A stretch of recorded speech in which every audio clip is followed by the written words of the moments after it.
Значи, приятелю, ще ти кажа едно единствено нещо. Ти склонен си да платиш обяда на Сашо Томов. Не искам много. Добре. Сашо Томов спасява ли или ти мари с нови задължения? Да или не? Навира надолу в кълта. Значи, два порча към 30, Марков, това е... един към Петя Раева и сделка за 10 милиона 24 хиляди. В един момент се поема задължение за още 4 милиона. Какво е чисто този финансов корифей? Нищо. Какво е чисто финансовия корифей? На кой, какво, защо? Първоначалното предлагане на акции е нещо, което наистина е добро. Само, че ние нямаме доверие в господин Топов.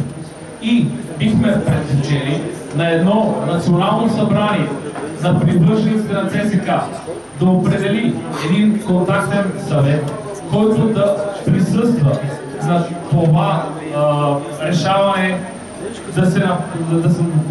преди да се публикуват, преди да почнат да се предлагат акциите, а именно да се направи един одит на ЦСКА като дружество, да се разбере къде, кои, защо, колко пари са точно дълговете, как са направени и така нататък.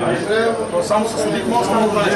И това нещо след като се направи, след като всичко е черно на бяло ясно, тогава вече може да се пристъпи към първоначално публикуване на първоначално предлагане на акции. След като това нещо вече се направи,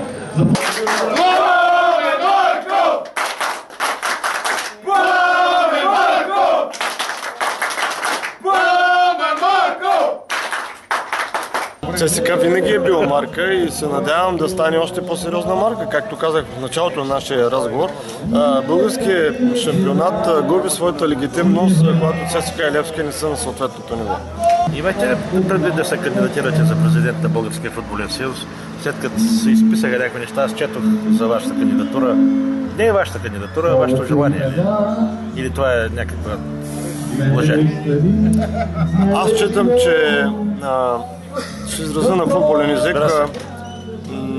Имаше доста хора, с които разговарях и по-скоро те с мен предлагаха ми такава подкрепа. Аз направих едно тестване, да го наречем, и се убедих след разговорите, които имах, че матчът е игран предварително и нямаше смисъл да бъда участник в един уреден матч и то да бъде от страната на губещия. Спомням се, да. Помням се, имаше, ако е в същия матч, трудно излязохме от града, между прочим, слезайки от стадиона, но подробности, които не са приятни нито за феновете от Хасково, нито за нас. Хасково беше сериозен отбор, тежък отбор във времето, когато беше член на тогавашната група.